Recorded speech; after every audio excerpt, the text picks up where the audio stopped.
अच्छा, last lecture के अंदर हम लोगों ने अपनी कोई थ्योरीज़ भी की थी और क्वेश्चंस भी हम लोगों ने सॉल्व नहीं थे, आप लोगों ने उसकी प्रैक्टिस भी कर ली होगी। जो आज वाला लेक्चर है वो मैंने पहले आपको बताया था कि सेशन से रिलेटेड है और लेकिन अभी मैंने अभी इसको देखा है तो इसमें बहुत सारी चीज़ें इन्वॉल्व हैं और उस तरह का एक टिपिकल जो क्वेश्चन बनता है बैंक रिकंसिलिएशन का, वो भी इसमें नहीं है उस तरीके से। बहरहाल थ्योरी ज़्यादा है और उसमें हमारे पास एंट्रीज़ का भी थोड़ा बहुत पोर्शन है, लेकिन ज़्यादा हमारे पास इसमें थ्योरी है और समझने वाली बातें हैं। अच्छा, चैप्टर है हमारे पास फाइनेंशियल एसेट्स का। नाम से ज़ाहिर है कि हम इस चैप्टर के अंदर क्या चीज़ पढ़ने जा रहे हैं। हम अपने एसेट्स को डिस्कस करने जा रहे हैं, ठीक है? हम अपने उन एसेट्स को डिस्कस करने के लिए जा रहे हैं जो हमारे पास फौरी तौर पर अवेलेबल हों और हम उनको कंज़्यूम कर सकें, यूज़ कर सकें, अपने किसी अदर पर्पज़ के लिए हम उसको यूज़ कर, ठीक है?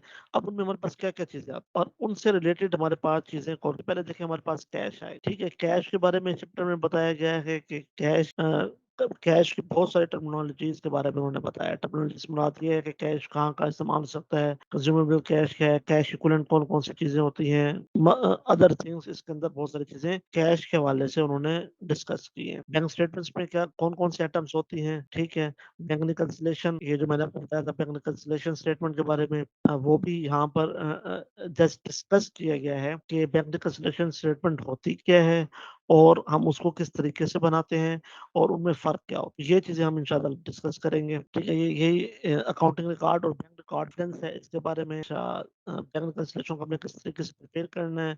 उसमें हमारे पास पेटी कैश जो हमारे छोटे-छोटे ट्रांज़ैक्शंस होती हैं, ठीक है जी, और पेट्रोल डलवाना है, किसी को वैसे खर्चा देना है थोड़ा बहुत, तो ये जो पेटी कैश के अंदर जो छोटे-छोटे हैं, स्टेशनरी लेनी है, पेंसिल लेनी है, पेन लेना है, तो वो हम उसके बारे में डिस्कस करेंगे कि हमने उसको किस तरीके से रिकॉर्ड करना है। बजट को हमने किस तरीके से कंट्रोल करना है, कैश बजट को, जैसे कैश से रिलेटेड जो हमारे पास है, हमने उसका बजट किस तरीके से बनाना है और हमने उसको कंट्रोल किस तरीके से करना है। उसके बाद हमारे पास जो अकाउंट रिसीवेबल हैं, जिनसे हमने पैसे हासिल कर, उसके बारे में बताया गया है कि वो क्या होते हैं, उनकी एंट्रीज़ क्या होती है।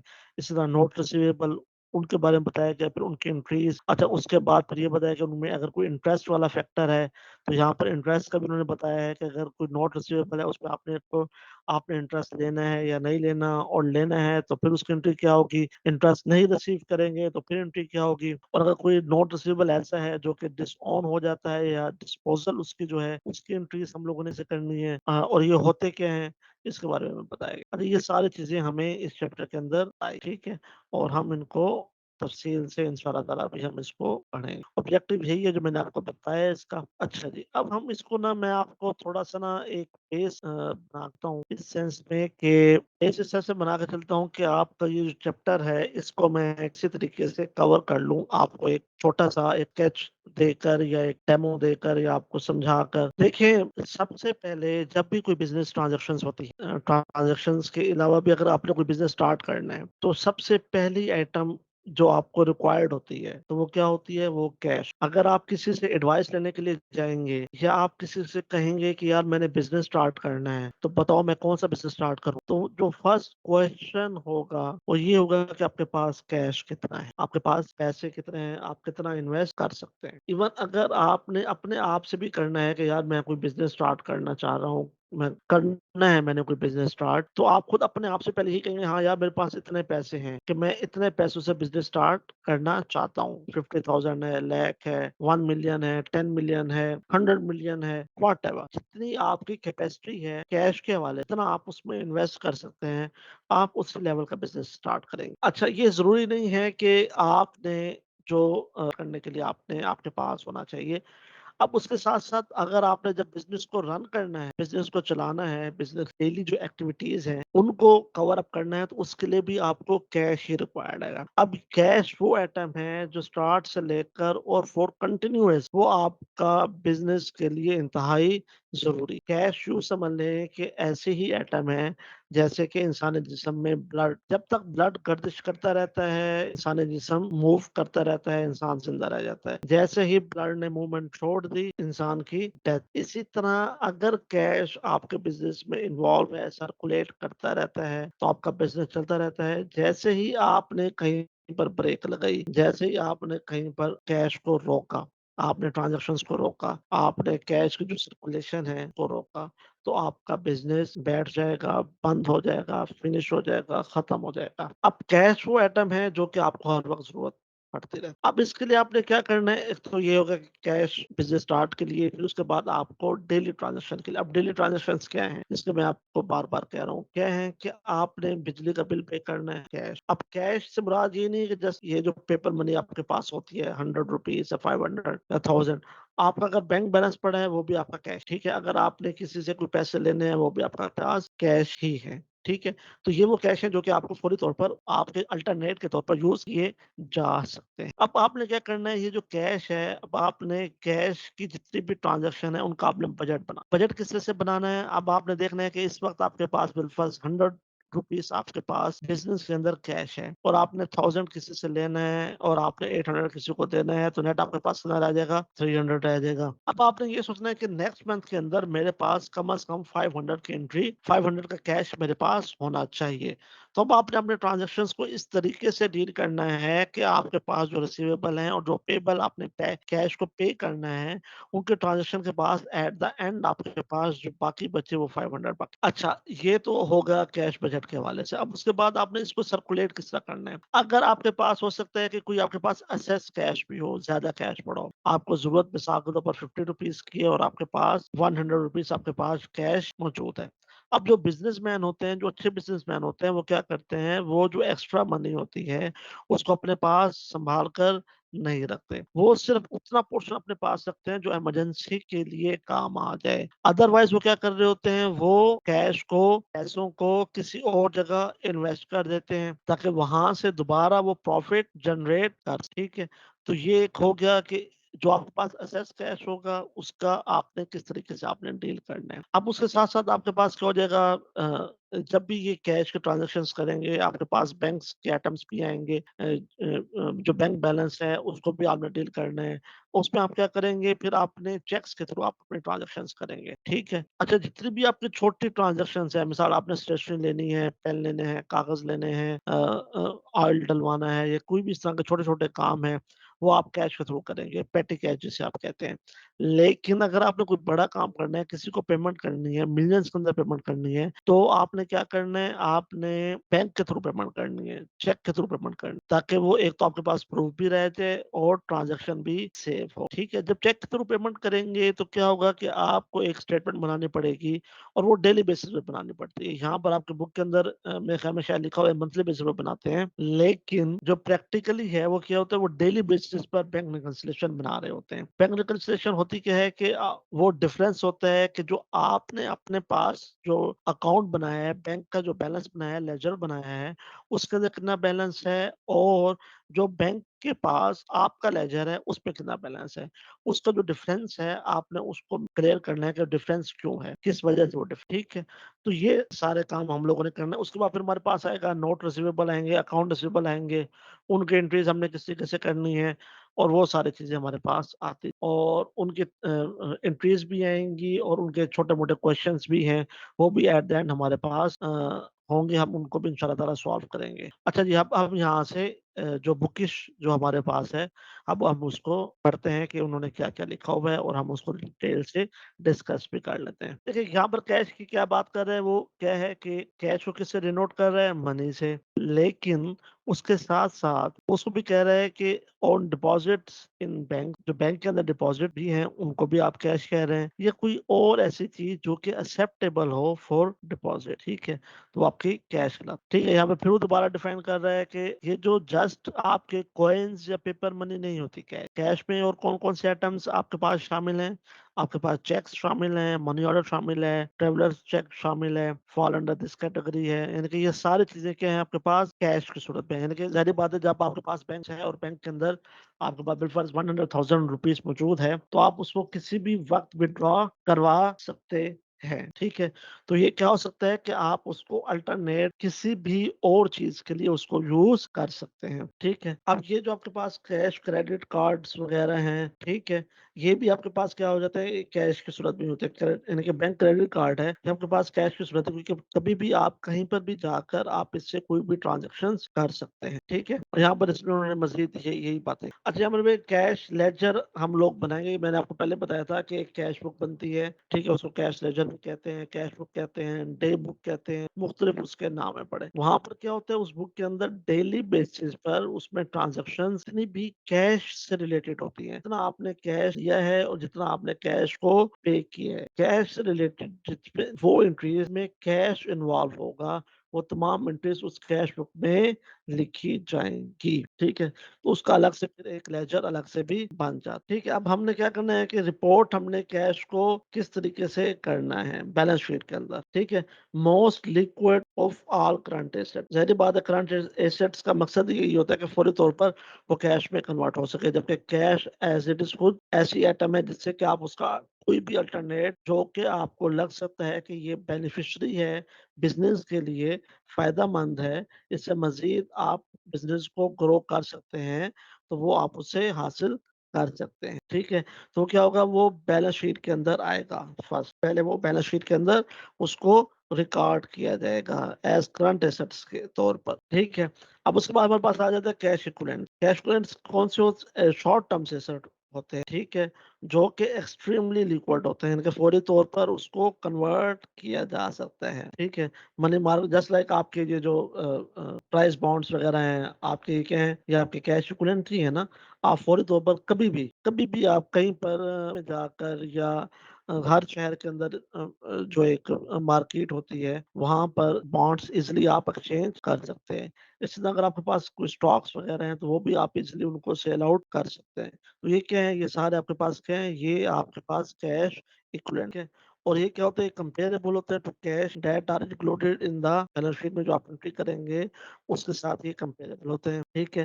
Along with that cash amount के साथ इसको लिखते हैं। अब देखिए कुछ आइटम ऐसे भी होते हैं जस्ट लाइक आप ने कहीं पर इन्वेस्टमेंट की, बैंक्स के अंदर भी इन्वेस्टमेंट की, आपने उनके सर्टिफिकेट्स ले लिए या आपने कहीं पर और इन्वेस्टमेंट की और आपने उसके साथ-साथ एक साइन किया, एग्रीमेंट साइन किया कि मैं ये जो इन्वेस्टमेंट है ये 1 साल से पहले या 2 साल या 5 साल से पहले मैं इसको नहीं निकलूँगा। ये जो आपने सर्टिफिकेट लिए उनकी लाइफ ही 5 साल है।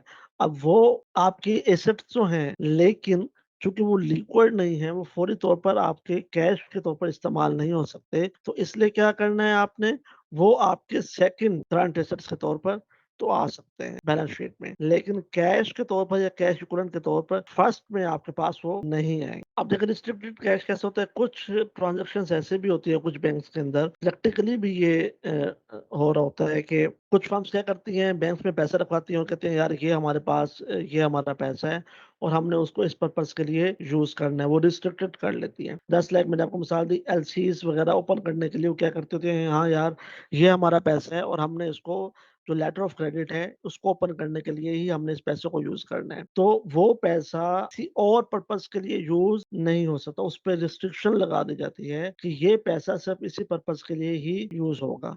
जब वो पर्पज़ आएगा तब वो बैंक्स भी उसको यूटिलाइज़ करते हैं, उसी पर्पज़ के लिए ही फिर उसको यूटिलाइज़ किया जाएगा, ठीक है? और कुछ क्या पाकिस्तान के अंदर भी तमाम ममालिक के अंदर भी ये चीज़ें होती है कि आपने जो अपना पैसा है, उनको किसी दूसरे मुल्क के ट्रांसफ़र नहीं करना। इल्लीगली आपने उसको ट्रांसफ़र नहीं करना टू अनदर कंट्री, किसी दूसरे मुल्क में, ठीक है?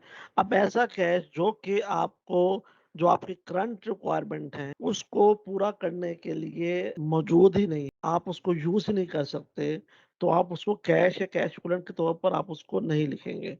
फिर आप उसको क्या लिखेंगे, आप इसको इन्वेस्टमेंट और फंड्स के अंदर आप इसको लिखेंगे कि फंड्स तो हैं आपके पास, लेकिन वो कैश और कैश इक्विवेलेंट नहीं, और बैलेंस शीट में वो कहाँ पर लिखे जाएँगे? बिलो करंट एसेट्स है, करंट एसेट के बिल्कुल नीचे लिखे जाएँ। अच्छा, इनको आपने क्या करना है कि कुछ ऐसे आइटम्स होते हैं जो कि मिसाल के तौर पर आपने एक बैंक तो उन्होंने कहा ठीक है जी, हम आपने को क्रेडिट आपकी लिमिट हम आपको कि आप इतने पैसे, चूँकि आप हमारे रेगुलर कस्टमर हैं और हमें पता है कि जो आपका बिज़नेस है उसकी स्ट्रेंथ बहुत ज़्यादा है। लेकिन कभी-कभार ऐसा हो जाता है कि आपको कोई पेमेंट करनी, इमरजेंसी पेमेंट करनी पड़ जाती है और आपके पास 5 लाख तक की हम आपको एक लिमिट दे रहे हैं। इस लिमिट तक आपके पास अगर कैश का बैलेंस मौजूद आपके अकाउंट में बैलेंस मौजूद नहीं है, लेकिन फिर भी आप इस लिमिट तक आप उसको किसी को चेक दे देंगे और हमारे पास वो चेक आएगा, हम उसको ऑन करके हम उसको पेमेंट कर देंगे। बात ये समझ आई है कि ऐसे कस्टमर जो कि बैंक्स के रेगुलर कस्टमर्स होते हैं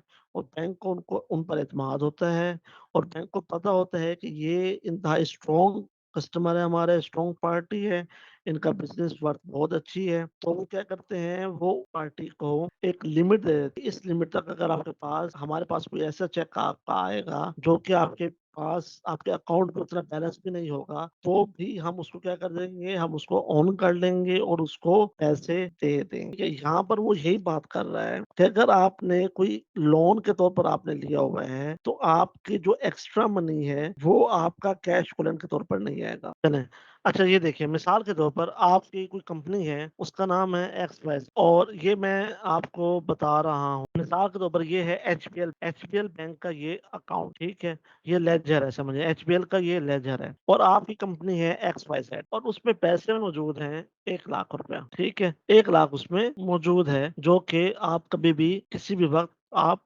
अपने अकाउंट से निकलवा सकते हैं या किसी को पेमेंट कर सकते हैं। अब एचपीएल के साथ जो आपका रिलेशनशिप है वो इतना स्ट्रॉन्ग है कि पिछले 10 साल से, कितने साल से, ऑलमोस्ट 10 ईयर से आप उसके साथ बिजनेस कर रहे हैं और उनको पता है कि आपकी वर्थ इतनी है कि आप इजीली पेमेंट कर सकते हैं, आपको कोई इतना इशू नहीं। लेकिन कभी कभार ऐसा हो जाता है कि जो जितने भी आपके पैसे वो मुख्तलिफ जगहों पर सर्कल कर रहे होते हैं, आपने किसी से लेने हैं, कोई इन्वेंट्री आपके पास मौजूद है, कोई स्टॉक मौजूद है, मिसाल के तौर पर कारों का है, ऑटोज की फर्म है, तो आपके पास कारें खड़ी हैं, वो मिलियंस में खड़ी हैं, वो 10 करोड़ की कारें खड़ी है, लेकिन आपके पास बैंक के अंदर जो पैसा है वो सिर्फ 1 लाख है। अब आपने किसी को मिसाल के तौर पर एबीसी कंपनी को पेमेंट करनी है, कंपनी को आपने 3 लाख की पेमेंट करनी है, ठीक है? अब आपके पास मौजूद है सिर्फ 1 लाख रुपए कैश, ठीक है? और लेकिन आपने जो कंपनी को पेमेंट करनी है, किसी कंपनी को 3 लाख की पेमेंट करनी है, आपकी वर्थ मिलियंस के अंदर है, ठीक है? उसमें कोई इशू नहीं। बैंक ने कहा कि यार इतना करते हैं कि हम जितने भी आपके चेक करेंगे, मिसाल के तौर पर हमें पता है कि आपकी जो वर्थ है वो इतनी है कि आप 10 लाख तक हमें इजिली पैसे दे देंगे, कि अगर हम 10 लाख की पेमेंट आप के बिहाफ पे कर तो आप हमें पेमेंट कर दें, ठीक है? ये आपकी और बैंक एचबीएल बैंक की आपस में कमिटमेंट हो गई कि अगर कोई इस तरह की सिचुएशन ऐसे आ जाती है, ये कभी कभार सिचुएशन ऐसे आती है, लेकिन अगर कभी कोई सिचुएशन ऐसे आ जाती है कि हमारे बैंक अकाउंट में पैसे मौजूद ना हो या कम पैसे हों, लेकिन आपने एक लिमिट क्रिएट कर देनी है कि इस लिमिट के अंदर अंदर अगर कोई वो हम कोई चेक इशू कर देते हैं तो आपने उसको पेमेंट कर देनी है। तो अब 1 लाख रुपए आपके अकाउंट में मौजूद था, 3 लाख का आपने चेक इशू कर दिया एबीसी कंपनी को, तो जो 2 लाख रुपए एक्स्ट्रा थे वो क्या हुए, वो अपनी तरफ से पे कर, वो बैंक ने क्या कर दिया अपनी तरफ से उनको। अब जो आपके पास बैलेंस बाकी रह गया बैंक की जो लिमिट का, वो कितना रह गया, वो 8 लाख रुपए रह गया, कि 2 लाख रुपए बैंक ने अपनी तरफ कर दिया, 10 लाख की आपकी लिमिट थी और 8 लाख रुपए आपके पास बाकी बच गया लिमिट का। लेकिन यहाँ पर समझाने वाली जो बात है वो ये है कि ये जो 8 लाख रुपए आपके पास बाकी बच गया है, ये आपका एसेट नहीं है, ये आपका एसेट नहीं है और ना ही ये आपकी लेबिलिटी। ये 8 लाख रुपए ना आपका एसेट है और ना ही ये आपकी लेबिलिटी, ना आपकी जिम्मेवारी है कि आपने इसको पे करना है, ना ही आपका एसेट है कि आपके अकाउंट में। ये दोनों सूरतों में है, ठीक है?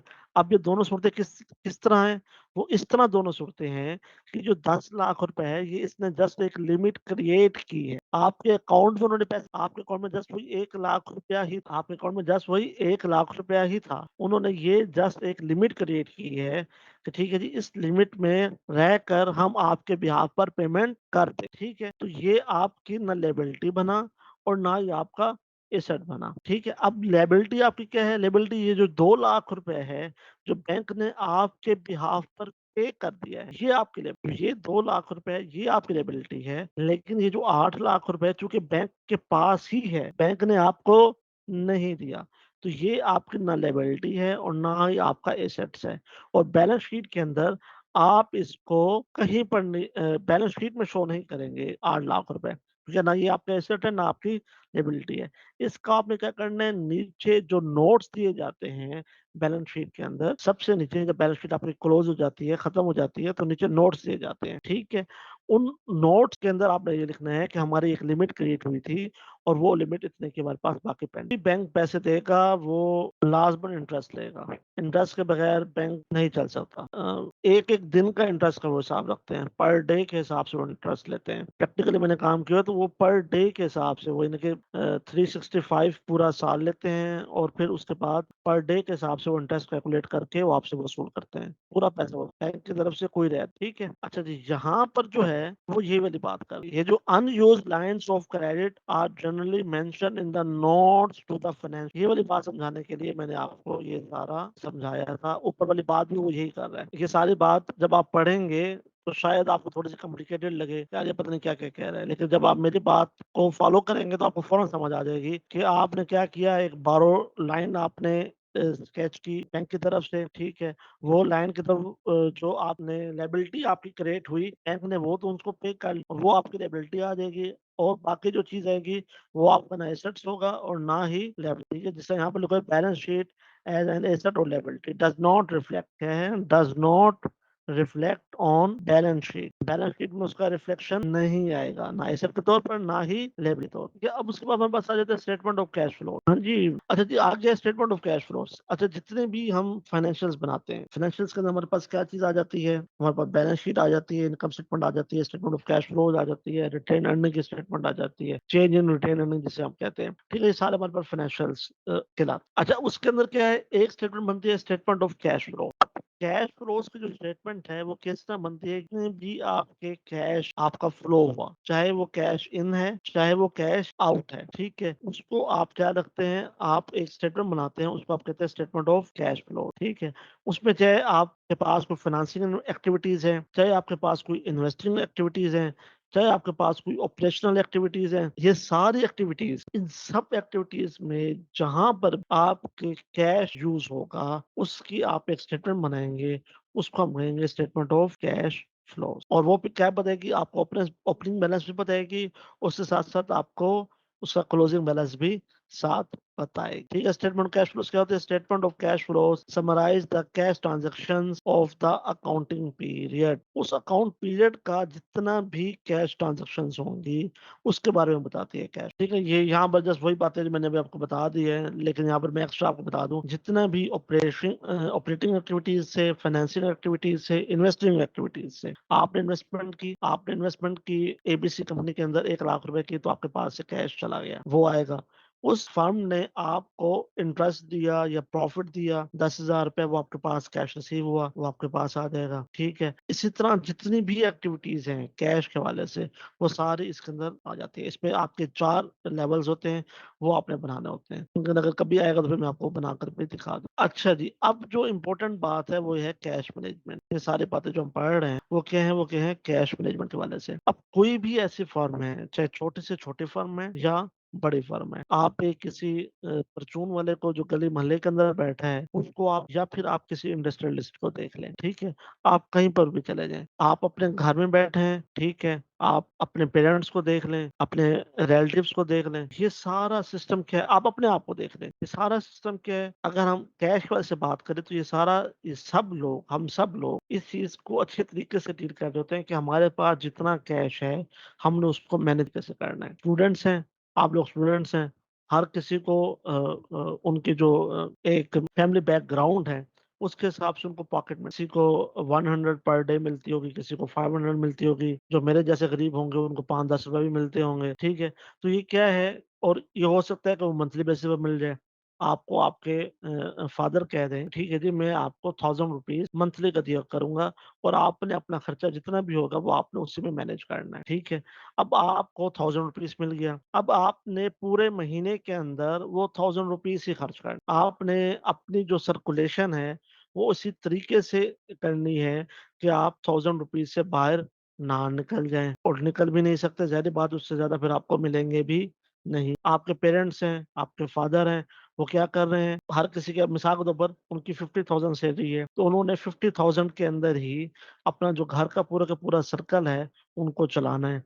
वो क्या है? वो कैश मैनेजमेंट है, ठीक है? जितना उनके पास कैश आया है, उतना ही उन्होंने उसको मैनेज करना है, उतने उन्होंने खर्चे करने हैं, उसमें उन्होंने सेविंग भी करनी है, और फ्यूचर के लिए भी सेविंग करनी है, और उसके साथ-साथ वो ये भी ऐसा भी होगा कि उनके पास प्रीवियस सेविंग मौजूद होगी, ठीक है? तो उन्होंने उस चीज़ पर भी नज़र रखनी है कि मैंने अपनी प्रीवियस सेविंग और करंट सेविंग को मिलाकर मैं कहीं ऐसी जगह इन्वेस्ट कर दूँ कि जहाँ से मुझे मज़ीद आमदनी आना शुरू हो जाए, या मैं कहीं ऐसी जगह इन्वेस्ट कर दूँ, प्लॉट पे इन्वेस्ट कर दूँ कि वो फॉर फ्यूचर मुझे वो बेनिफिट दे। तो वो क्या होगा? वो सारा सब क्या है? वो कैश मैनेजमेंट का हिस्सा है। ठीक है? समझ आ गई बात? यानी कि सब क्या है? ये कैश मैनेजमेंट है। हर कोई अपने-अपने लेवल पर कैश को मैनेज करता है। अब इसी तरह बिज़नेस है, बिज़नेस में क्या होगा कि जितने भी बिज़नेसमैन हैं, उनकी जो मेन प्रायोरिटी होती है, वो क्या होती है? वो कैश को मैनेज करना। प्रॉफ़िट तो होती है, प्रॉफ़िट के बाद उन्होंने उसको सँभालना भी होता है। ठीक है जी, प्रॉफ़िट तो हो गया, लेकिन अब उसको हम सँभालना किस तरीके से है, ठीक है? अब इतना कैश उनके पास आया है, अब उन्होंने क्या करना है कि सबसे पहले जो प्रायोरिटीज़ में अगर हम देखें, तो जो पेमेंट्स उनकी हो, जो उन्होंने इन नियर फ्यूचर उन्होंने पेमेंट्स करनी है। उन्होंने सैलरीज़ देनी है, उन्होंने वेजेस देने हैं, उन्होंने बिजली का बिल पे करना है, उन्होंने कहीं से कोई रॉ मटेरियल लिया था, उसको पे करवाना है, उसकी पेमेंट करनी है, ठीक है? ये सारा काम क्या है? कैश मैनेजमेंट के ज़मरे में आती है। उन्होंने इन सब चीज़ों को मैनेज करना है। अब उसके साथ-साथ बिज़नेस ने क्या करना है कि उसके जितना प्रॉफ़िट उसके पास आया और जितनी सेविंग उस पर पहले से मौजूद है, उन्होंने कोई ऐसी एक्टिविटी देखनी है, कोई ऐसी ट्रांज़ैक्शंस देखनी है, कोई ऐसा बिज़नेस के अंदर आपने पॉइंट देखने हैं कि आप फ़ौरी तौर पर उसको इन्वेस्ट कर लें और वहाँ से आपको ज़्यादा से ज़्यादा प्रॉफ़िट जनरेट हो जाए। मिसाल के तौर पर आपकी जो फैक्ट्री है, उसके साथ ही एक प्लॉट है और उस प्लॉट वाले को पैसों की ज़रूरत है, उसने फ़ौरी तौर पर सेल आउट करना है। नॉर्मली उसकी पर मरला प्राइस 5 लाख है, लेकिन अभी वो आपको दे रहा है 4 लाख के हिसाब से, यानी कि 1 लाख रुपए वो आपको डिस्काउंट दे रहे हैं कि मुझे अभी पैसों की ज़रूरत है। तो फ़ौरी तौर पर अगर आपके पास कैश होगा, तो आप उसको फ़ौरी तौर पर पे करके आप वो प्लॉट परचेज़ कर लेंगे कि हाँ यार, मुझे अभी फ़ौरन ही इस पर 1 लाख रुपए का प्रॉफ़िट हो रहा है। तो ये सब चीज़ क्या है, ये आपने अगर कहीं पर इन्वेस्ट भी करना है, तो ये भी क्या है, वो भी कैश मैनेजमेंट का ही है। अब ये सारी बातें वही ठीक है। देखिए कैश स्टेटमेंट जो-सी होती है ना, उसके अंदर मैंने आपको बताया कि ये फाइनेंशियल्स के साथ बनती है। ठीक है? ये आप डेली बेसिस पर, मंथली बेसिस पर, क्वार्टरली बेसिस पर या सेमी एनुअली ये इस तरीके से आप नहीं बना रहे होते, और ना ही जो ओनर्स होते हैं, वो आपसे रिक्वायर्ड कर रहे होते हैं कि हमें कैश स्टेटमेंट बना कर दें। वो ईयर एंड पर बनती है और उसके पोर्शंस होते हैं, उन पोर्शंस को फिल करने के बाद आपकी एक कैश स्टेटमेंट बनती है। ठीक है? और जो आपकी कैश मैनेजमेंट है, वो तो आपकी डेली बेसिस पर है, ठीक है? आपके पास डेली कैश आ रहा है और आपने उसको मैनेज करना है। अब आपने प्रायोरिटीज़ देखनी है कि किसको मैंने पहले कैश पे करना है, किसको मैंने बाद में कैश पे करना है, किसको कितने परसेंट मैंने कैश पे करना है, कहाँ पर मैंने इन्वेस्टमेंट करनी है, कितना पैसा मेरे पास इमरजेंसी के तौर पर पड़ा रहे। तो ये जो कैश मैनेजमेंट है, ये आपने डेली बेसिस पर करनी है, और जो आपकी जो कैश स्टेटमेंट है, वो आपका at the end of the year बनती है, और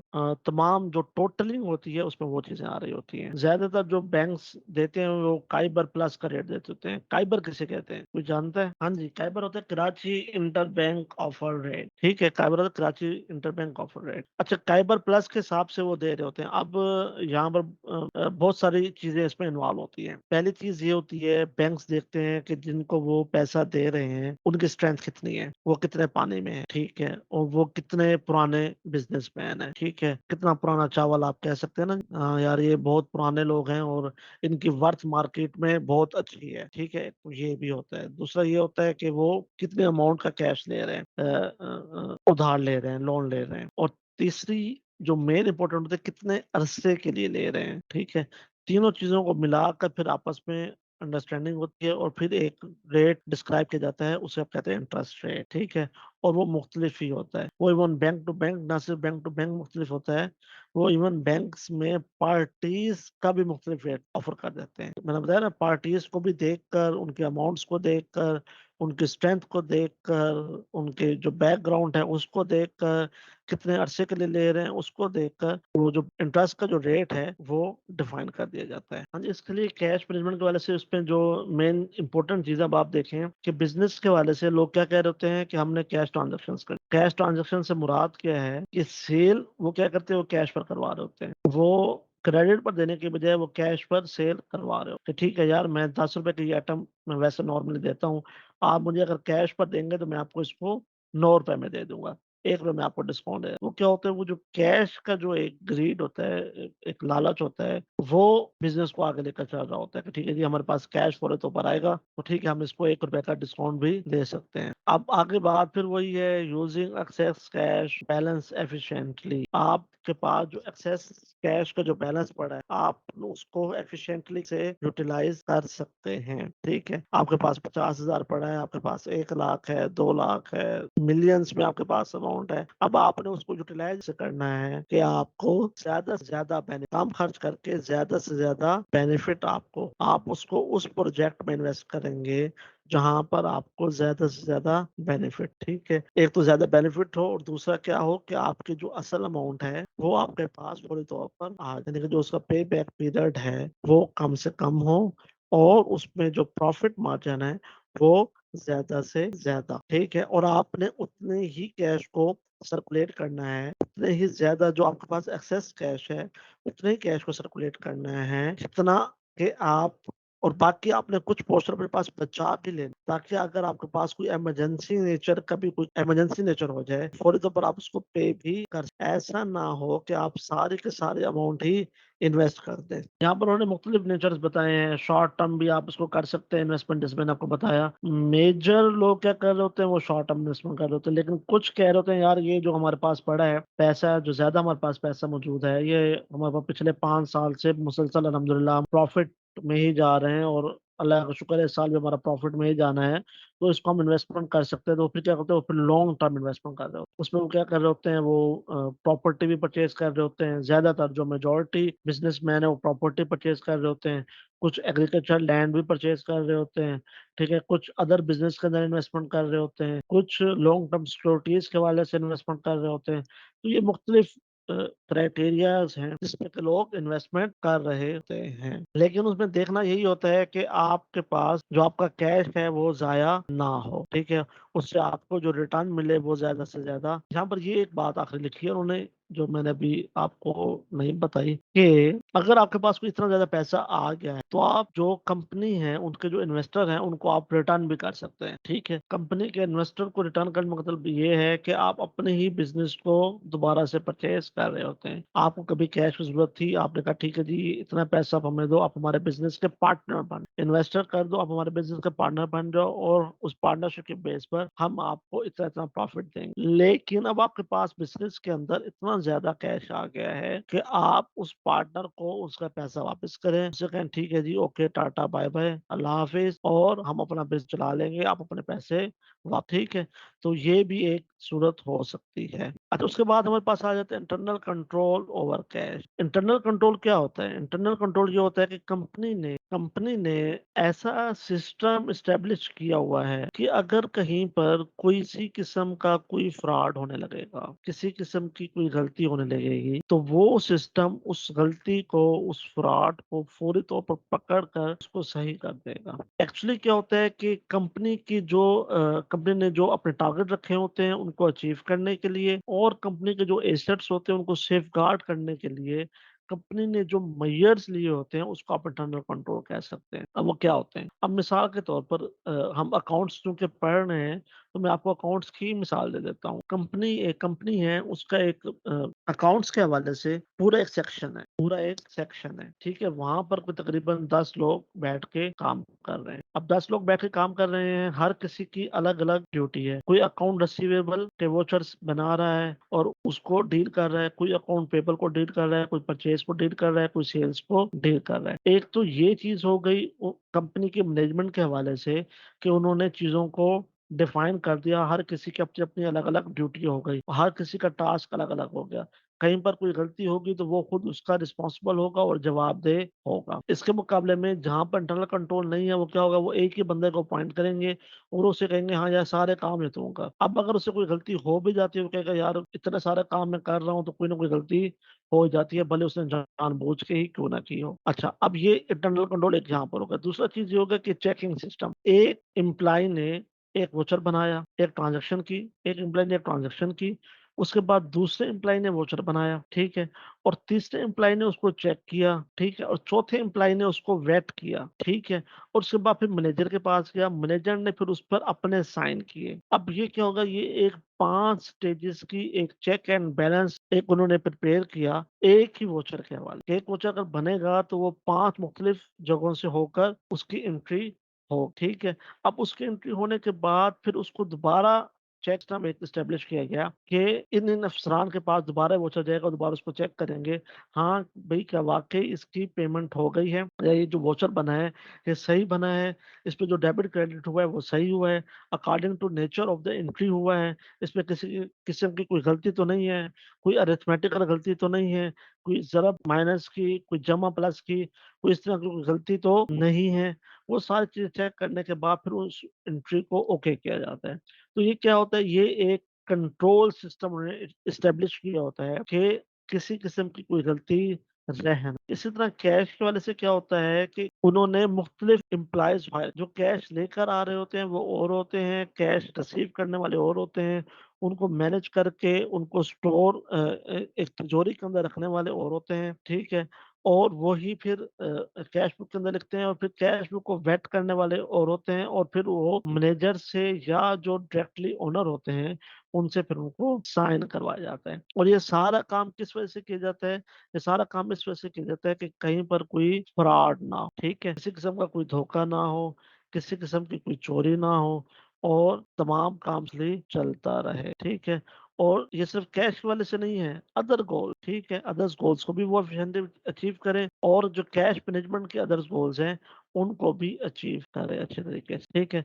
और उसको इस तरीके से लेकर चलें कि जो हमने प्रेडिक्शन की हुई है कि हम फ्यूचर में इतने-इतने पेमेंट्स करेंगे या हमारे पास से इतनी पेमेंट आएगी, हम उसको भी मैनेज कर सकें, ठीक है? इसमें फिर दोबारा यही होगा कि प्रिपेयर करेंगे, वो कैश बजट को प्रिपेयर करेंगे। कैश बजट मैंने आपको बताया था कि क्या होता है कि आपका ओपनिंग बैलेंस होता है और फिर जहाँ से आपकी पेमेंट्स आनी है, आपने वो लिख दिया और जहाँ पर आपने फिर पेमेंट करनी है, वो सारी आपने उसको लिख लेना है। देखिए यहाँ पर क्या है, कलेक्शन और पेमेंट और जो उसका कैश बैलेंस है, वो उसको आपने मंथली बेसिस पर या डेली बेसिस पर आपने ये बना लेना। ट्रैक ऑफ कैश रिसीट्स है कि आपने चेक करना है कि आपने मिसाल के तौर पर कहीं से पेमेंट लेनी थी, तो आप उनको बार-बार फ़ोन करेंगे, ठीक है? या अपना जो एक एम्प्लॉयी है, वो आपने हायर यही किया कि रिकवरी के लिए कि वो आपके पार्टीज़ के पास जिनके पास से आपने पेमेंट लेनी है, उनके पास जाएगा, उनको कहेगा कि हाँ जी, आपने हमें पैसे देने थे, आप हमें हमारे पास से दें और वो ट्रैक करेगा कि अगर उन्होंने चेक के थ्रू दिए है, तो बैंक से कन्फर्म करेगा कि कब हमारे अकाउंट में कैश आएगा, ठीक है? ठीक है, और उसने क्या करना है डेली बेसिस पर जो बैंक के अंदर भी अगर कोई ट्रांज़ैक्शन हुई है कैश के हवाले से, तो उन्होंने डेली बेसिस पर उसको चेक करना है। बैंक रिकंसिलिएशन को डेली बेसिस पर बैंक रिकंसिलिएशन स्टेटमेंट को एज़ सून एज़ पॉसिबल यहाँ पर लिखा हुआ है, लेकिन क्या होता है कि एक्चुअली डेली बेसिस पर उसको चेक करना होता है। आपने बैंक का बैलेंस जो है वो आपने डेली बेसिस पर और अपने बैलेंस के साथ आपने मैच करना होता है, ठीक है? असल में फिर साथ-साथ ये भी होता है कि जो कंपनी के जो एसेट्स हैं उनको भी सेफगार्ड करना होता है और जो गोल्स हैं उनको भी अचीव करना होता है, तो ये दोनों सूरतें उसके अंदर आ जाती हैं। ये आपने क्या पूछा है, कैश बजट और कैश रिसीट। देखिए कैश बजट तो ये होता है ना कि आपने मैं आपको दोबारा बता दूँ, कैश बजट क्या होता है कि आपने एक बजट प्रिपेयर करना होता है। उसमें आपको जो फ्यूचर्स के हवाले से मिसाल के तौर पर ओपनिंग बैलेंस आपके पास है ₹100 का और ₹1000 आपके पास आपने रिसीवेबल्स थे वो आपके पास आने हैं और 700 आपने उसका पे भी आपने उसको करना है। आ जाएगा 400 आपके पास बैलेंस बच जाएगा, यानी कि ये कैश बजट है। उसमें आपका ओपनिंग बैलेंस उस जितने आपने कलेक्शंस करनी थी वो भी और जितने आपके पास पैसे आने हैं वो भी आपने उस बजट के अंदर डिफाइन करना है। कैश रिसीट ऑफ कोर्स जितने आपकी कैश रिसीट्स कहलाती है। अच्छा जी, कभी-कभार ऐसा होता है कि हम लोग कैश रिलेटेड चीज़ें पढ़ रहे थे, ऊपर भी हम लोग कैश मैनेजमेंट के हवाले से पढ़ रहे थे कि हमने किस तरीके से कैश मैनेजमेंट करनी है और इंटरनल कंट्रोल हमारा किस हद तक स्ट्रॉन्ग होगा कैश के हवाले से हमने कैश बजट प्रिपेयर करना है, कैश रिसीट्स को चेक करना है, ठीक है, बैंक रिकंसिलिएशन को मैच करना है, ठीक है। और अच्छा, अब हमारे पास जो नेक्स्ट टॉपिक है वो ये है कैश ओवर एंड शॉर्ट, कि जब at the end of the day शाम को जब हम उसकी कैलकुलेट करने के लिए बैठते हैं कैश को, और जो हमारी हुई है उस डे की जो ट्रांजेक्शन हुई है उसको जब हम कैलकुलेट करके जब हम नेट उसका बैलेंस निकालते हैं तो उसपे कोई ना कोई फर्क आ जाता है। तो जब फर्क आ जाता था तो ये नॉर्मल बात, इसमें कभी ना कभी कोई ना कोई फर्क आ जाता है। ये जो बैंक्स वगैरह हैं वहां पर जब आप काम कर रहे होते हैं तो इवन वहां पर भी लाजमन इस तरह के मसले मसाइल आ जाते हैं। अदरवाइज जब आप किसी इंडस्ट्री में जॉब कर रहे हो या किसी और ऐसी जगह पर जहाँ पर कैश का रफ लेन देन होता रहता हो, वहां पर तो इस तरह के मसले मसाइल बहुत ज्यादा होते हैं, ठीक है। चले, आपने जैसे भी डील किया होगा वो एक अच्छे मैनर्स में ही डील करते होंगे आप बाहर। तो यहाँ पर क्या होता है कि जब भी इस तरह का कोई मामला आता है, हाँ, जब मैं वो कह रहा हूँ कि जब आप किसी अच्छे ऑर्गेनाइजेशन में काम कर रहे होते हैं जहाँ पर सिस्टमेटिकली काम चल रहा होता है, बैंक्स में भी ऑलमोस्ट सिस्टमेटिकली तकरीबन काम चल रहा होता है, और कस्टमर्स को भले वेट करना पड़े लेकिन जब तक कैशियर अपनी तरफ से तसल्ली नहीं कर लेता तब तक वो ट्रांजेक्शंस को कंप्लीट नहीं करता। लेकिन फिर भी बैंक्स के अंदर भी इस तरह के मामला हो जाते हैं, या जहाँ पर किसी फैक्ट्रीज वगैरह हो गई या किसी आप डिपार्टमेंटल स्टोर्स वगैरह पर होते हैं, तो वहां पर इस तरह के मसले मसाइल बहुत ज्यादा होते हैं, ठीक है, बहुत ज्यादा होते हैं। वहां पर क्या होता है कि जब भी आप डेली बेसिस पर कुछ कैश को जब आप मैच करने लगते हैं तो फिर लास्ट मंथ आपकी कोई ना कोई एंट्री कैश का जो बैलेंस है वो मैच नहीं कर रहा होता, तो कभी कैश ओवर हो जाता है, कभी कैश शॉर्ट हो जाता है, ठीक है। तो फिर आप क्या करते हैं, आप सबसे पहले उसको एक दफा दोबारा चेक करने के बाद आप क्या करते हैं, आप जो आपका जो नेक्स्ट हायर अथॉरिटी है आप उसको बताते हैं कि भाई ये मामला हो चुका है। उसके बाद फिर आप उसकी एक एंट्री पास करते हैं और फिर उसके बाद बैलेंस करने के बाद फिर आप अपनी सीट को छोड़ते हैं, ठीक है। अब उसमें एक्चुअली होता क्या है, ये कभी कभार होता है कि गलतियां हो जाती हैं, कभी कभार क्या मेजरली क्या होता है, ये गलतियां ही होती है। अगर आपने किसी को मिसाल के तौर पर 90 देना था, या उसे 900 दे दिया है, या 900 देना था उसे 90 दे दिया है, या 900 हजार किसी ने दिया था आपने उसको 900 देना था, और 100 रुपीज आपने रिटर्न करने थे, 100 के बजाय 200 रिटर्न कर दिए, ये कुछ तरह के मामला हो जाते हैं। इस तरह के बहुत सारे मामला हो जाते हैं, तो जाहिर बात है वो एक मिस्टेक होता है, गलती से हो जाता है, ठीक है। तो क्या होता है at the end of the day क्या होता है, आपके पास मिस्टेकली आपके पास गलती से या तो कैश ओवर हो जाता है या फिर कैश कम हो जाता है। अच्छा, कैश कम होने की सिचुएशन तो मैंने बता दी, कैश ओवर भी हो सकता है, हाँ जी, बैलेंस इक्वल करना पड़ता है। बैलेंस तो मैं आपको बता रहा हूँ ना कि बैलेंस इक्वल करना पड़ता है। वो कैशियर तब ही वो अपनी जो सीट है अपना ऑफिस को तब तक लीव नहीं करेगा जब तक कि वो बैलेंस करके नहीं उठेगा, जब तक कि वो बैलेंस नहीं करेगा। बैलेंस करेगा तो फिर उसके बाद वो घर जाएगा। जब तक बैलेंस नहीं होता, इवन बैंक्स के अंदर भी हैं जानने वाले, वो बताते हैं कि अगर कैश बैलेंस ना हो तो छुट्टी नहीं मिलती, चाहे रात के 11 क्यों ना बज जाए, ठीक है। तो वो लाजमी तौर पर कैश बैलेंस करने के बाद ही छुट्टी मिलती है और उसके बाद ही फिर आपको घर जाना पड़ता है, ठीक है। तो इस समय कैश ओवर भी हो सकता है, कैश ओवर बिल्कुल हो सकता है। किसी को आपने 1000 वापस करना था, आपने उसको 100 वापस कर दिया, वो भी जल्दी में था, वो लेकर चला गया, तो 900 रुपए का क्या हुआ, आपके पास ओवर हो गया। कभी कभार ये ऐसे होता है कि आपके पास कैश आया होता है कहीं से और आप उसकी एंट्री करना भूल जाते हैं, आप उसको रिकॉर्ड करना भूल जाते हैं। 1000 रुपीज किसी से आपने कैश रिसीव किया और आपने उसकी एंट्री ही नहीं, ऑफ कोर्स वो भी कैश आपके पास ओवर हो जाएगा। तो ये ओवर भी हो सकता है और अंडर भी हो सकता है, शॉर्ट भी हो सकता है। अब जैसे ये देखिए यहाँ पर ये मिसाल दे रहा है कि assume that total cash sale recorded on the point of sale terminal for the day, total कितनी है, कैश सेल कितनी हुई है, 4500, ठीक है। जबकि जो कैश रिसीट हमारे पास शो हो रहे हैं कितने हो रहे हैं, वो 44,087 रुपए की हमारे पास कैश रिसीट शो हो रही है, और ये 12 रुपए 70 पैसे का हमारे पास क्या है, शॉर्टफॉल, ठीक है। अब उसमें क्या होता है कि आपने एंट्री करनी है कैश ओवर एंड शॉर्ट, उसको आपने डेबिट करना है 12 रुपए 70 पैसे से, और कैश को चूंकि वो चला गया आपके पास से तो आपको उसने कितना करना है, 12 रुपए 70 पैसे आपने उसको क्रेडिट कर देना है, और नीचे आपने नरेशन देनी है to record 12.70 shortage in cash receipt for the day, ठीक है। जो उसका डिफरेंस आया था वो आपने उसको लिखकर आपने उसकी एंट्री कर देनी है, ठीक है। अच्छा, कभी तो ये हो जाता है कि आप एंट्री कर देंगे ओवर एंड शॉर्ट की, आप एंट्री कर देंगे और आपका मामला हल हो जाएगा। लेकिन प्रैक्टिकली तौर पर क्या होता है, हमारे यहाँ पाकिस्तान के अंदर प्रैक्टिकली तौर पर क्या होता है कि वो इस तरह के मामला नहीं होते।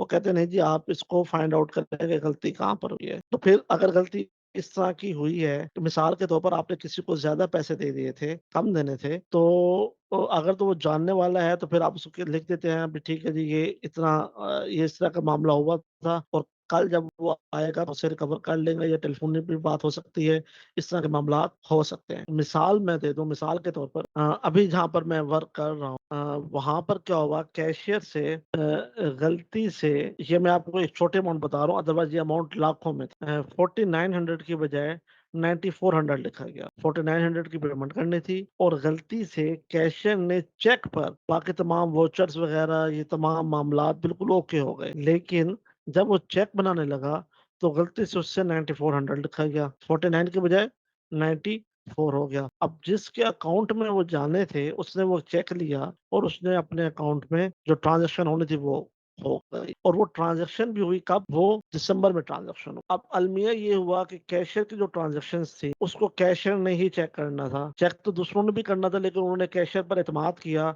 और साइन कर दिया। उन्होंने कहा ओके है सारा कुछ, उन्होंने कहा जी ओके है सारा कुछ। उन्होंने सारा कुछ चेक करने के बाद चेक ना किया उन्होंने वैसे ही साइन कर दिया। 2-3 अथॉरिटीज़ और उन्होंने उसको साइन कर दिए कि सारा मामला ओके हो गया। लेकिन at the end of the June जब मामलात क्लोजिंग की तरफ और हमारे पास जब मामलात आए तो हमने देखा कि यार ये तो लाखों का डिफरेंस आ रहा है, ये क्यों आ रहा है? कैशियर जो हमारे पास वोचर थे, चूँकि हमारे पास तो वोचर्स थे, हमने वोचर्स के साथ और चूँकि मेरा गवर्नमेंट का महकमा है तो मैं उसको स्टेट बैंक की जो स्टेटमेंट्स आती हैं उनके साथ जब मैच किया at the end of the year तो हमारे पास जो डिफरेंस है वो लाखों में डिफरेंस आ गया। अब हमने दोबारा उसको वोचर्स को चेक किया, स्टेटमेंट्स को चेक किया तो डिफरेंस एग्जिस्ट करता हो। फिर एंट्री बाय एंट्री हमने उसको चेक किया। जब एंट्री बाय एंट्री चेक किया तो हमारे पास ये एक डिफरेंस आ गया। ये एक इतना बड़ा इश्यू था। अब कैशियर को स्ट्रेट फॉरवर्ड ये कहा गया कि आपको ये पैसे जमा करवाने, ये उनकी रिस्पॉन्सिबिलिटी है, ठीक है जी। तो उनको ये कहा गया कि आपने पैसे जमा करवाने हैं। तो उन्होंने फ़ोन किया पार्टी को कि भई ये इश्यू हुआ था और इतनी पेमेंट हमने आपको देनी थी और गलती से इतनी पेमेंट आपके पास चली गई है और इतने पैसे आपके पास ज़्यादा चले गए। तो वो एक स्ट्रॉन्ग पार्टी थी और एक पार्टी थी। तो उन्होंने कहा ठीक है जी वाक़ई मैं चेक करके आपको बताता हूँ। तो जब चेक किया उन्होंने भी उन्होंने कहा वाक़ई ये मिस्टेक हो गई है, हम आपको इतने पैसे वापस कर देते हैं। उन्होंने उसी वक़्त पैसे वापस किए, उसी वक़्त वो ट्रांज़ैक्शन हुई और फिर जाकर वो बैलेंस हुआ। तो पाकिस्तान के अंदर तो इस तरह की सिचुएशंस होती हैं। जबकि जो फ़ॉरेन कंट्रीज़ होते हैं वहाँ पर होता है कि ठीक है जी अगर कोई इतने हद तक कोई ऐसे मामलात आ गए हैं तो आप इसको कैश ओवर एंड फ्रॉड लिखकर आप इसको आगे कर दें और उसके बाद फिर इसको देखेंगे। अच्छा पाकिस्तान में इस हद तक भी होता है कि आप इसको लिख दें लेकिन जब आप at the end of the period फिर आपने इसको इसका बैलेंस भी आपने करना होगा, ठीक है? ठीक है, अब उसके बाद है कैश डिस्बर्समेंट। कैश डिस्बर्समेंट से क्या मुराद है कि आपने कैश पेमेंट्स कैसे करनी है? देखिए मैंने आपको पहले ही बताया था कि पेटी कैश के अलावा यानी कि छोटे-छोटे ट्रांज़ैक्शंस के अलावा हाँ यार ठीक है इसको 100 दे दो, इसको 50 दे दो, इसको 500 दे दो, इसको 1000 दे दो, हाँ यार परचेज़िंग पे जा रहा है इसको 10,000 दे दो, 12,000 दे दो। यानी कि ये क्या है ये छोटी आइटम्स हैं बड़े ये पेटी कैश में ये चीज़ें आ जाती हैं। इनके अलावा जितनी भी आप पेमेंट करेंगे, आपने किसी पार्टी को पेमेंट करनी है, ठीक है? तो आप वो किसके थ्रू करेंगे? आप चेक करेंगे, ठीक है? पेटी कैश के अलावा आप जितनी भी पेमेंट करेंगे should be done by cheque, ठीक है? और वो जो उसका करने का मकसद क्या होगा कि आपका जो इंटरनल कंट्रोल का जो सिस्टम है वो इसको चेक कर रहा होगा कि हाँ यार चेक देखिए चेक के थ्रू जो पेमेंट की जाती है उसके ना बहुत सारे फायदों में से एक फायदा ये भी है कि जो चेक साइन करने वाली अथॉरिटी है वो मेजॉरिटी तौर पाकिस्तान में मेजॉरिटी तौर पर वो ओनर्स ही होते हैं। ओनर्स ही चेक्स को साइन कर रहे होते हैं। तो उनको इल्म में होती है ये बात कि हमने इस पार्टी को इतनी-इतनी पेमेंट कर दी है। तो वो जो डेली बेस पर जो ट्रांज़ैक्शन चेक कर रहे होते हैं, वोचर्स को चेक कर रहे होते हैं, वो साथ में क्रॉस चेक खुद भी कर रहे होते हैं कि हाँ यार हमने इस पार्टी को इतनी पेमेंट दी थी, तो क्या वाक़ई इतनी पेमेंट का उन्होंने वाउचर बनाया है, नहीं बनाया? इतनी पेमेंट से उस वाउचर पार्टी को उन्होंने ट्रांज़ैक्शन उस पार्टी में शो कर दी है या नहीं? तो इस तरीके से ये भी एक इसका बेनिफिट होता है। ऑफ़ कोर्स फिर इसमें ये एक रिटर्न रिकॉर्ड होता है, आपकी जो बैंक स्टेटमेंट है उसके अंदर भी ये चीज़ आ जाती है, ठीक है? इसकी रिवीजन भी हो जाती है। जितने भी जब आप बैंक स्टेटमेंट्स बना रहे होते हैं बैंक रिकंसिलिएशन स्टेटमेंट जब आप बना रहे होते हैं, तो फिर क्या होता है उसमें उसको रिव्यू भी कर लिया जाता है। क्या ये वाक़ई हमारे अकाउंट से डेबिट नहीं हुआ? या अगर किसी ने हमें पैसे दिए थे तो हमारे अकाउंट में क्रेडिट हुआ है या नहीं हुआ? अब देखिए मेजॉरिटी तो क्या होता है कि जो ड्यूटी होती है ऑथराइजिंग की, कैश डिस्बर्समेंट की और जो चेक साइन करने वाले हैं वो 2 मुख्तलिफ लोग होते हैं, ठीक है? जो मेजॉरिटी के ऊपर जो डिस्बर्स कर रहे होते हैं चीज़ों को, वाउचर्स बना रहे होते हैं वो मैनेजर्स की जो मेन रिस्पॉन्सिबिलिटीज़ है वो मैनेजर्स के होते हैं, ठीक है? और जो चेक साइन कर रहे होते हैं, मैंने आपको बताया वो कौन होते हैं, वो ओनर्स होते हैं। हाँ जी, उसके बाद है वाउचर सिस्टम। वाउचर सिस्टम का आपको पता होगा, देखें जब भी कोई ट्रांज़ैक्शन होती है इसमें, बिज़नेस के अंदर किसी भी किस्म की कोई भी ट्रांज़ैक्शन होती है, इवन अगर बिज़नेसमैन ने कोई ज़कात भी पे की है, इवन अगर बिज़नेसमैन ने कोई खैरात पे दी है, कोई डोनेशन दी है, कोई ज़कात पे की है, ₹10 की है, 50 की है, 100 की है, 1000 की है, व्हाटएवर द अमाउंट इज़। अगर आपने छोटी से छोटी अमाउंट भी की है, तो आपका क्या बनेगा? वाउचर पास होगा। एक ट्रांज़ैक्शन होगी, उसका वाउचर बनेगा। अब वाउचर मुख्तलिफ नेचर्स के होते हैं। वाउचर आपका कैश वाउचर भी हो सकता है, आपका पेमेंट वाउचर भी हो सकता है, आपका रसीद वाउचर भी हो सकता है, आपका सेल वाउचर भी हो सकता है, आपका परचेज़ वाउचर भी हो सकता है, आपका जनरल वाउचर भी हो सकता है, मुख्तलिफ वाउचर्स होते हैं, ठीक है? अब मैं आपको मिसाल लेकर चल देता हूँ आपके जनरल वाउचर्स के हिसाब आपकी कैश वाउचर भी बना, वो कैश बुक में रिकॉर्ड हुआ, इधर से आपका जनरल वाउचर बना, कोई भी एंट्री हुई, डबल एंट्री सिस्टम के तहत आपका जनरल वाउचर बना, जनरल वाउचर्स आपने कहाँ रिकॉर्ड किया? आपने उसको जनरल की बुक के अंदर रिकॉर्ड किया और फिर वहाँ से उसको लेजर में रिकॉर्ड किया। लेजर से फिर क्या इनकम स्टेटमेंट फिर बैलेंस शीट, ठीक है? अब ये जो वाउचर बना है, ये सारा काम हुआ है। अब आप देखें एट द एंड कहाँ तक गया है? ये बैलेंस शीट तक गया है, आपके फाइनेंशियल्स तक गया है, आपके प्रॉफिट एंड लॉस तक गया है। लेकिन अगर आपका वाउचर ही गलत बना हो, मतलब आपकी जितनी भी फाइनेंशियल्स बनी हैं, वो सारी गलत बनी है, ठीक है?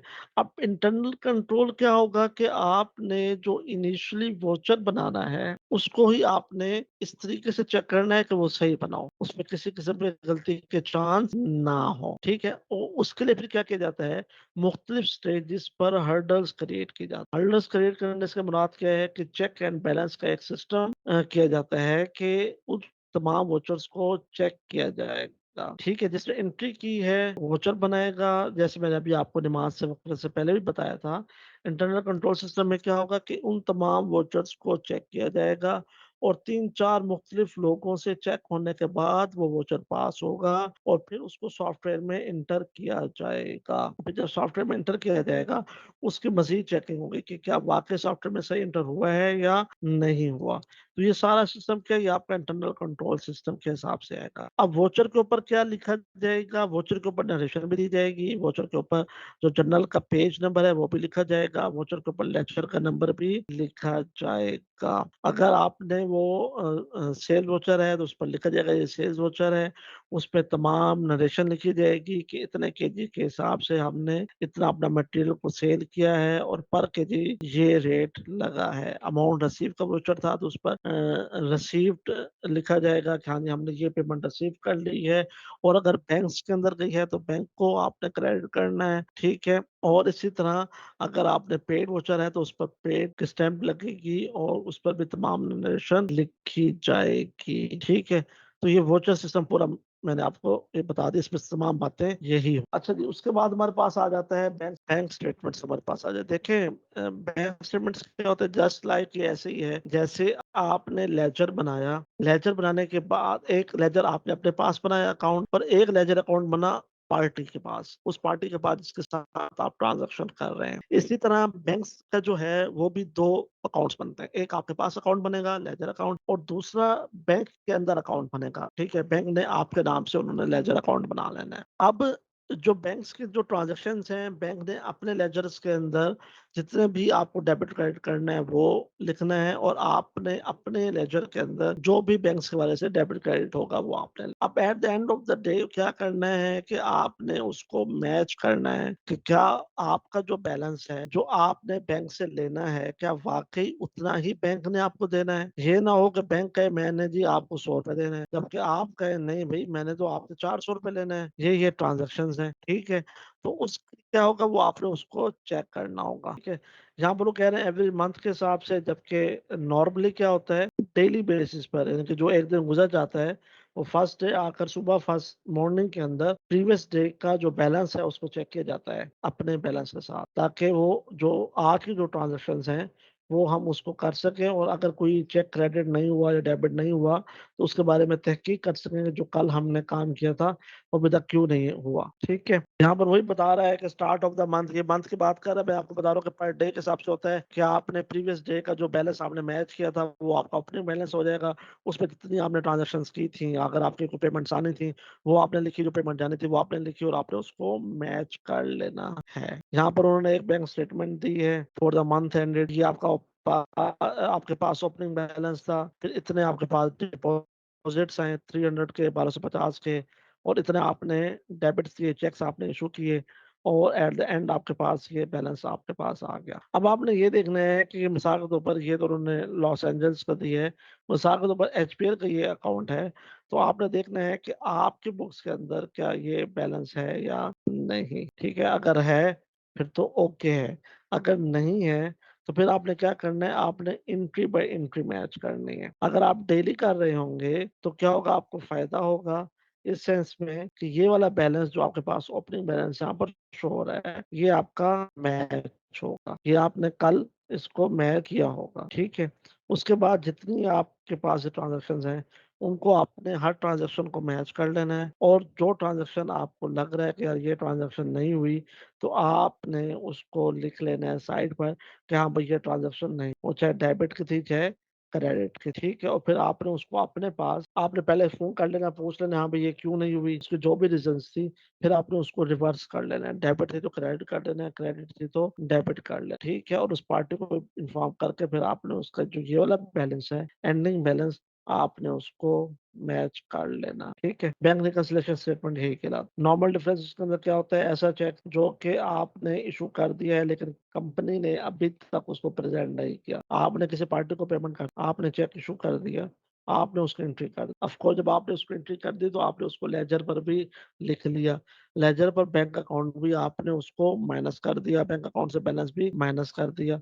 अब जब बैंक अकाउंट से बैलेंस माइनस कर दिया है, तो आपके पास बैंक का बैलेंस माइनस हो रहा है। लेकिन अभी तक उस पार्टी ने चेक को प्रेज़ेंट नहीं किया। कोई भी वजह हो सकती है, कोई भी वजह हो सकती है। लेकिन चूँकि आपने उसको लिख दिया था, तो फिर आपने उसको मैच कर लेना कि ये वाला जो बैलेंस है, ये अभी तक नहीं आया, ये हो सकता है कल आ जाए, तो फिर आपने उसको साइड पर लिख लेना है, ताकि आप उसको बाद में उसको बैलेंस कर सकें। ठीक है? कोई ऐसी एंट्री थी, डिपॉज़िट एंड ट्रांज़िट है, जो अभी ट्रांज़िट के अंदर है, ठीक है? और वो बैंक के अंदर काफ़ी लेट से पहुँची थी, ठीक है? तो बैंक ने तो उसकी एंट्री नहीं की, लेकिन चूँकि आपने उसकी एंट्री कर दी थी, तो आपने तो उसकी एंट्री कर दी और बैंक ने नहीं की, तो वो ज़ाहिर-सी बात है, उसका डिफरेंस आएगा, और उसको फिर आपने एट द एंड आपने उसको वॉच कर लेना है, बैलेंस कर लेना है। अच्छा, और जो आ जाते हैं मसले, वो क्या होते हैं, सर्विस चार्ज के। सर्विस चार्जेज़ क्या है कि बैंक ने कोई ट्रांज़ैक्शन थी, उसमें उसने अपने ₹150 या ₹200 या ₹500 सर्विस चार्जेज़ उसने आपने काट लिए, जबकि आपको इसका नहीं पता। आपने क्या करना है, बैंक स्टेटमेंट से आपने उसको चेक कर लेना है, और जितने भी सर्विस चार्जेज़ हैं, ये इस तरह के जितने भी ये यहाँ पर आपको दे, इंटरेस्ट के जो अमाउंट्स हैं या जो अदर अमाउंट्स हैं, वो उनकी आपने एंट्री पास करनी है, जनरल वाउचर बनाना है, जनरल वाउचर बनाने के बाद आपने उसको अपने लेजर में रिकॉर्ड कर लेना है, ठीक है? और जितना अगर आपने कोई इंटरेस्ट अर्न किया है, मिसाल के तौर पर बैंक्स के अंदर आपने इन्वेस्टमेंट की हुई और उस पर बैंक ने आपको इंटरेस्ट दिया है, ठीक है? इंटरेस्ट दिया है, तो आपने वो भी रिकॉर्ड कर लेना है। मिसलेनियस बैंक चार्जेज़ हैं, वो ज़ाहिर बात है उसका आपको नहीं पता होगा, ठीक है? वो आपको कब पता चलेगा, वो जब आप बैंक स्टेटमेंट देखेंगे, तब आपको पता चलेगा कि मिसलेनियस बैंक चार्जेज़ भी काटे गए हैं। तो फिर आपने क्या करना है, उनकी एंट्री भी पास कर लेनी है, उनका वाउचर भी बना लेना है। हाँ जी, उसके बाद steps in preparing bank reconciliation statement के स्टेप्स मैंने आपको बता दिए हैं। पहले आप अपना ओपनिंग बैलेंस मैच करें, फिर उसके बाद आप तमाम जितने भी वाउचर्स हैं उनको तरतीब दें, फिर उसके बाद तमाम वाउचर्स को और तमाम जो बैंक वाली एंट्रीज़ थी उनको आपस में मैच करें। जो डिफरेंस होगा, जो डेबिट होगा उसको क्रेडिट कर दें, जो क्रेडिट होगा उसको डेबिट करें, और जो बैंक चार्जेज़ वगैरह थे, जो अदर इंटरेस्ट के अमाउंट्स थी, मिसलेनियस चार्जेज़ थे, उनकी आपने एंट्रीज़ करके आपने जब उसकी एंट्रीज़ कर लेंगे और उसके लेजर पे चढ़ा देंगे, तो लाज़मी बात है फिर आपका बैलेंस मैच हो जाएगा। देखिए, जब बैंक रिकंसिलिएशन स्टेटमेंट का जो मामला है ना, अगर आप किसी प्राइवेट सेक्टर में जॉब करें, तो आपको और आप इस ऐसी पोज़ीशन पर हैं, मैनेजमेंट लेवल की पोज़ीशन पर हैं, क्योंकि ये मैनेजमेंट लेवल के लोग ही बनाते हैं, जो मैनेजमेंट अकाउंट कर रहे होते हैं, फाइनेंशियल्स के हवाले से या मैनेजमेंट के हवाले से जो इन चीज़ों को डील कर रहे होते हैं, वो बैंक रिकन्सिलिएशन स्टेटमेंट्स बना रहे होते हैं डेली बेसिस पर। असल में होता ये है कि आपने जो बैंक्स का जो बैलेंस है और जो आपने अपने पास बैलेंस लिखा हुआ है, उसको आपने मैच करना होता है। उसको मैच करने की रीज़न क्या होती है? इसको मैच करने की रीज़न ये होती है कि जितने भी आपने चेक इश्यू किए हैं पार्टीज़ को और जो पार्टी से आपने चेक रिसीव किए, आपने ये देखने हैं कि क्या वाक़ई वो एक्चुअली में ट्रांज़ैक्शन हो चुके हैं या नहीं। बहुत दफ़ा ऐसा होता है कि एक्चुअली में ट्रांज़ैक्शन नहीं होती। कभी-कभार चेक डिसऑनर भी हो जाता है। अब अगर आप ये डेली बेसिस पर नहीं करेंगे और आपने मिसाल पार्टी से मिसाल 40 मिलियन का चेक लिया और वो चेक डिसऑन हो गया, ठीक है? किसी भी वजह से डिसऑन हो गया, आपके अकाउंट में पैसे नहीं आए, चेक वापस हो गया। अगर आप इसको डेली बेसिस पर चेक नहीं करेंगे तो मतलब क्या होगा कि आपने उसको चेक ही नहीं किया और आपके पास 40 मिलियन की अमाउंट आई ही नहीं, तो आप नेक्स्ट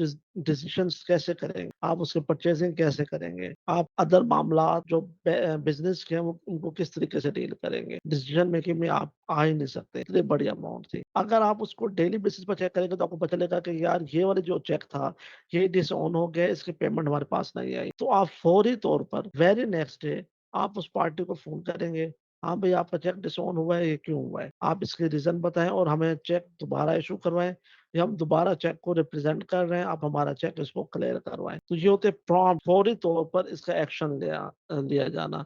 तो इस वजह से इसको डेली बेसिस पर किया जा रहा होता है, ठीक है? तो अब आपने क्या करना है कि आपने और अच्छा उसके साथ-साथ आपने क्या देखना है कि जितने चेक आपने इश्यू किए, क्या वो पार्टीज़ ने अपने बैंक में उनको रिप्रेज़ेंट कर दिया है? क्या वो हमारे अकाउंट से चले गए हैं या नहीं गए? ठीक है, आपने उसके भी आपने फौरी तौर पर एक्शन लेना है और आपने उसको भी डील कर लेना है। उसके साथ-साथ फिर जैसे मैंने आपको बताया कि आपने कोई इन्वेस्टमेंट की होती है बैंक के अंदर ही और उस इन्वेस्टमेंट के बिहाफ़ पर आपको बैंक इंटरेस्ट पे कर रहा होता है और अगर वो लाखों में है तो ज़ाहिर बात है आपने उसको भी ट्रांज़ैक्शन आपने उसकी बनाना। अब बैंक ने जितने भी काम किए हैं आपके बिहाफ़ पर, उसने उसके चार्जेस तो लेने ही लेने हैं, ठीक है? मिसलेनियस चार्जेस कह लें, बैंक चार्जेस कह लें, अदर चार्जेस कह लें, जो भी कह लें आप, ठीक है? उसने वो चार्जेस तो आपसे लेने ही लेने हैं। तो वो चार्जेस ऑफ कोर्स उसकी भी आपने इंक्रीज़ करनी है। अब अगर आपने बैंक से लोन लिया हुआ है और बैंक का जो लोन है उस पर इंटरेस्ट आपने पे करना है, तो वो उस पर भी बैंक ने आपको इंटरेस्ट वीकली बेसिस पर या मंथली बेसिस पर उसने डाल देना है कि हाँ यार ठीक है जी, अब आपका इतना इंटरेस्ट आपका बन गया है या आपका जो भी काम था वो क्लोज़ हो गया है तो आपने उसका इंटरेस्ट भी पे करना है। तो ये जितने मामलात हैं आपने उनकी एंट्रीज़ बनानी है और अपने पास लिख लेना है और अपने जो लेजर है उसको अप टू डेट रखना है ताकि आपका जो बैलेंस है, आपके जो बैंक का बैलेंस है, वो और जो बैंक का बैलेंस है, वो आपस में मैच कर जाए। फ्यूचर के अंदर जितना भी आप छोटा से छोटा बिज़नेस ले लें, बड़ा बिज़नेस लें, उसमें आपने पेमेंट्स करनी भी होती हैं, पेमेंट्स आने भी। तो आप एक बजट बनाते हैं, कैश बजट, जिनमें कि आप ये चीज़ को शो कर रहे होते हैं कि इतना बैलेंस मेरे पास मौजूद है, इतने पैसे मेरे पास मिसाल XYZ कंपनी से आने हैं, ABC कंपनी से आने हैं और ZZZ कंपनी से आने हैं, इतने पैसे मैंने इनसे रिसीव करने हैं। तो टोटल हमारे पास इतने पैसे हो जाएँगे और इतने पेमेंट हमने फ्यूचर में नियर फ्यूचर में हमने इतनी पेमेंट करनी है, ठीक है? तो वो आप उसको मैनेज करेंगे, तो आपके पास नेट आ जाएगा कि आपके पास नेट इतना बजट आपके पास बचेगा और फिर उसकी बेस पर आप डिसीज़न ले रहे होते हैं कि अब आप फ्यूचर में ये काम कर सकते हैं या नहीं कर सकते। और आपको कैश बजट से ये भी पता चल जाता है कि कितनी पेमेंट आपने रिसीव करनी है और कितनी पेमेंट आपने करनी है, किन-किन पार्टी से आपने रिसीव करनी है और किन पार्टीज़ को आपने पेमेंट करनी है। देखिए अनप्रेज़ेंटेड चेक मैंने आपको पहले बताया कि ऐसे चेक जो कि अभी तक प्रेज़ेंट नहीं हुए। आपने चेक इश्यू कर दिए थे लेकिन अभी तक पार्टी ने उसको प्रेज़ेंट नहीं किया। ज़ाहिर-सी बात है वो अभी तक वो आपके अकाउंट में ही आ रहे हैं जबकि बैंक के जो आपका लेजर बैंक के पास है उसमें आ रहे हैं जबकि आपने अपने लेजर में उसको माइनस कर चुके होते हैं। इन तमाम एंट्रीज़ को आपने चेक करना होता है कि ये कैसे हुए हैं। देखिए थर्ड पार्टी मुख्तलिफ सेंस में यूज़ होती है। थर्ड पार्टी डीलर्स के तौर पर भी यूज़ हो सकती है। मिसाल ए एंड बी आपस में कोई ट्रांज़ैक्शन कर रहे हैं और सी के थ्रू ट्रांज़ैक्शन हो रही है। तो जो सी है वो आपका क्या होगा वो आपके थर्ड पार्टी। आसानी तौर पर समझाने के लिए मैं क्या कह सकता हूँ कि जस्ट लाइक अगर आप अपना कोई मकान बेच रहे हैं या परचेज़ कर रहे हैं तो आप डीलर के थ्रू आप ये सारा काम कर रहे हो। तो जो जो डीलर है वो क्या है आपके पास थर्ड पार्टी। आप मकान परचेज़ करने वाले हैं, जो अदर्स हैं वो मकान सेल करने वाले हैं और जो डीलर्स हैं वो थर्ड पार्टी है। तो इसी तरह जो थर्ड पार्टी है इसको आप रिप्रेजेंटेटिव चेक से मैं आपको दोबारा बता दूं कि इसको आप ऐसे ले लें, मिसाल के तौर पर ए ने बी के पैसे देने थे और ए ने बी को चेक दे दिया, ठीक है। अब ए ने जब बी को चेक दिया और बी ने फिर आगे सी के भी पैसे देने थे, ठीक है। अब बी ने कहा यार ये जो चेक है, चूंकि मैंने आगे सी के पैसे देने तो उन्होंने वही चेक उन्होंने सी को दे दिया, तो ये क्या होगा, वो ए के हिसाब से किसी क्या होगा, थर्ड पार्टी हो गई, यानी कि वो जो रिप्रेजेंटेशन होगी उस चेक की वो थर्ड पार्टी। तो ये आप इसको अंडरस्टैंडिंग के लिए आप इसको इस तरीके से ले लें। फिर नेक्स्ट वीक मिलेगा, ठीक है जी।